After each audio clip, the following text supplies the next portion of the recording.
where did God come from? Okay, good question. So, before we go to where God came from, do we accept that we require that the universe was created? Well, yeah, it needs well, not created. Began to exist. Began to Okay. Therefore, we say, okay, now the question you can ask me is, Ali, why can that not be energy?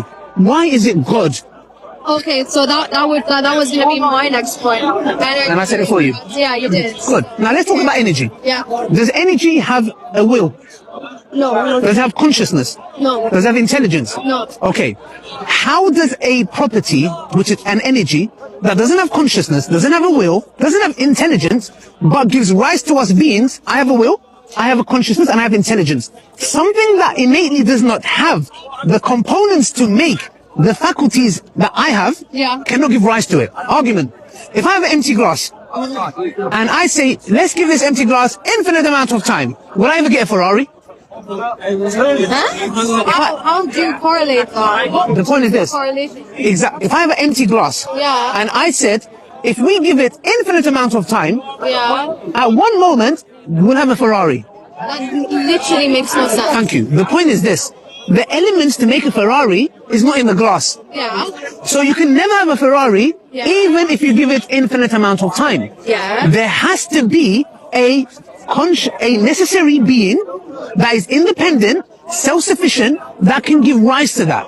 So this is where we give the attributes to God. You know why? Because if I have intelligence, that means if I have intelligence and I have design, it might be in your jacket pocket. What are you looking for? Yeah, I know. Have you found it? Go ahead. Okay, that's good. We can't, a woman can't, we can't, men can't. That's why I stopped for you. So, the point is this. What I'm trying to say is this, sister. This is where we have to make the being personal. Because why? Number one, he has to have a will. In order for the universe to begin to exist, it requires a will. Okay, but then next argument, if God exists and he has a will and he is a person of all of this, he's not a person because God is God. No, God has no gender. He does not beget nor is he begotten. There is nothing like unto him. God Almighty says in the Quran, in Surah Ikhlas, قُلْ هُوَ اللَّهُ أَحَدْ اللَّهُ الصَّمَدْ. You finish it. MashaAllah, that's very nice hearing it from you. Yeah. So sister, say Allah is one. Self-sufficient, as-samad. Self-sufficient, meaning he is free from any need. He does not beget, nor is he begotten, and there is nothing like unto him. That's Allah. Now what? He can give birth. Yes, and he's not begotten. So this is the notion where we reject what the Christians say. Son of God, we reject that notion. Yeah? So, قُلْ هُوَ اللَّهُ أَحَدْ اللَّهُ الصَّمَدْ لَمْ يَلِدْ وَلَمْ يُولَدْ وَلَمْ يَكُنْ لَهُ كُفُوًا أَحَدٌ. Good. MashaAllah. And inshallah one day, you'll be leading salah and reciting it. Leading salah? Yes, why not? As a woman, a woman who can lead a woman, no problem. Inshallah. So, the thing is here, sister, we say he requires a will. Now, if there is design, is there design in the universe? Let's look around. There's trees, there's the sun, there's us, there's cameras. If there's design, it requires a designer.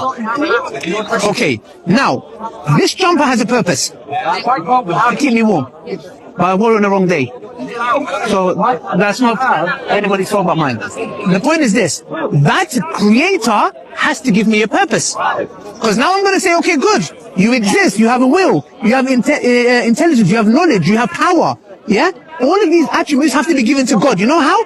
When you look at a painting, and the painter draws like a really beautiful parrot. I'm so sorry, let me turn it this way. You have a beautiful parrot, yeah? And imagine that parrot, a beautiful parrot picture. We haven't seen the person who drew it, yeah? But we can give a few attributes to him. Number one, he is damn good at what he does. Number two, there's design. Yes. Number three, he's given it some kind of a purpose. Number three, he exists.